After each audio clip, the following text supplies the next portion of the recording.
Have you ever tracked an international flight? Well, I mean, like followed it, the flight path and all that. Hi, thanks for your time today. My name's Jonathan Heller, and it's such an honor for me to spend a little bit of time with you. Recently, my wife traveled to Egypt for work, and on the way back, being curious and wanting to make sure that we were there the moment that she got off the plane and entered back onto Cape Town soil, I was tracking the flight. And it was very interesting because coming out of Doha, I noticed that the plan did not take the shortest route to Cape Town. As a matter of fact, today she did a couple of turns to avoid a specific country's airspace.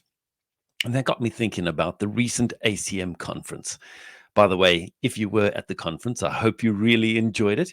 And if you missed out, don't worry, there's another one next year, and we hope you'll be there for sure. But this year's ACM conference was called Recalibrate.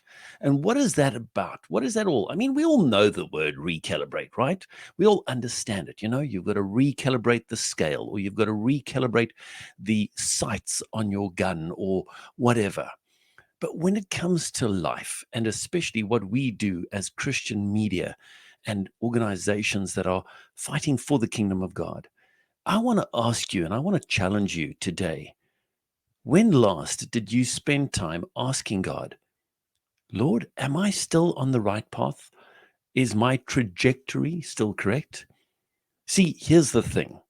If you were to take, for example, a flight from Johannesburg to Cape Town, and that flight was just 1 degree off the preferred flight path, just 1 degree, that plane would land 27 kilometers away from Cape Town Airport. 1 degree equates to 20 meters. That's a massive difference. So when it comes also to recorrecting, a friend of mine who's been a helicopter pilot and very much involved in the aviation scene, he said to correct the plane or the aircraft doesn't just adjust by 1 degree back, it actually has to adjust by 2 degrees. Because if it goes just 1 degree, then it'll be actually flying parallel to the path that it should be flying. Whereas to get back on the correct path, it needs to adjust by 2 degrees if it was just 1 degree off.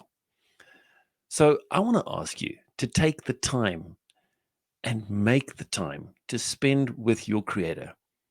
Going back to that picture that I have so vividly in my mind of the plane that my wife was on and the way that they were flying, and I could track it and I could see it.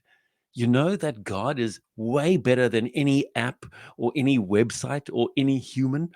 God knows how many hairs are on your head, and yet He can zoom out and He can also look at the bigger picture and see, okay, I need to steer you a little bit this way. Okay, now you need to go a bit that way.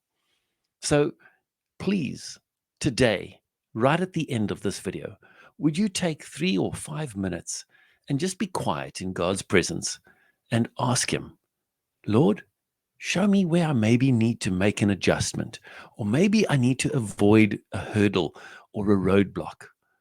Spend that time. It's well worth your while. May you be richly blessed.